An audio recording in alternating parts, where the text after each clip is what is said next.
നിങ്ങളുടെ ഇഷ്ട പരമ്പരകൾ എക്സ്ക്ലൂസീവായി സൺ നെക്സ്റ്റ് ആപ്പിലൂടെ തികച്ചും ഫ്രീ ആയി. ഇപ്പോഴേ ആപ്പ് ഡൗൺലോഡ് ചെയ്യൂ. ഈ കാശ് കയ്യിൽ വെക്ക, ബാക്കി അന്വേഷിച്ചാ മതിയല്ലോ.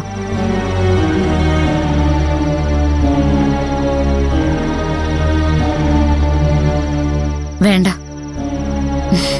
ഈ കാശ് നീ നിന്റെ ഭർത്താവിന് തന്നെ കൊടുക്ക. എന്നെ നീ അങ്ങനെ കണ്ടിട്ടുള്ളൂ? അതുകൊണ്ടൊന്നുമല്ല.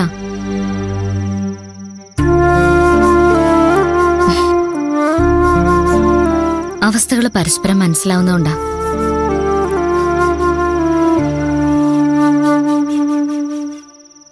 നിനക്ക് നിന്റെ ഭർത്താവിന്റെ വീട്ടിലേക്ക് പോണ്ടേ? നിന്റെ കുഞ്ഞിന്റെ അച്ഛന്റെ കൂടെ ഒന്നിച്ചു കഴിയണ്ടേ? പിന്നെ ഇവിടത്തെ കാര്യം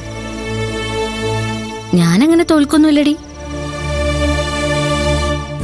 ഞാൻ തോറ്റുപോയാ പിന്നെ ഇവർക്കൊക്കെ ആരാ?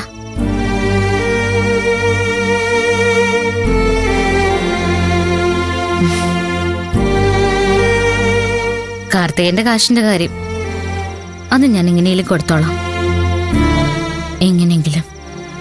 എടി, നീ ഇപ്പൊ പോ. ഒരു വിഷമം വന്നപ്പോ നീ ഓടി വന്നല്ലോ.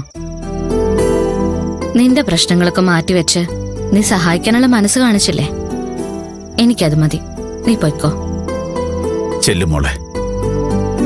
നീ ഒന്നുകൂടി ഒന്ന് ആലോചിക്ക, എന്നിട്ട് വേണമെങ്കിൽ അങ്ങോട്ട് വന്നാ മതി. ശരി.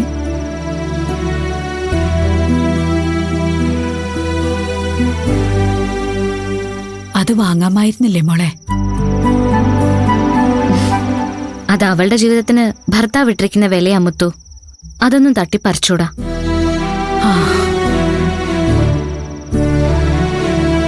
പിന്നെ എല്ലാരോടുമായിട്ട് ഞാനൊരു കാര്യം പറയാം. ഈ കാര്യം എനിക്ക് വിട്ടിട്ട് എല്ലാവരും അവരവരുടെ കാര്യം നോക്കണം. മോളെ, ഒരു പ്രതീക്ഷ ബാക്കിയുണ്ട് അച്ഛാ. അതെന്താന്ന് ഇപ്പൊ എനിക്കറിയില്ല. നമുക്ക് നോക്കാം.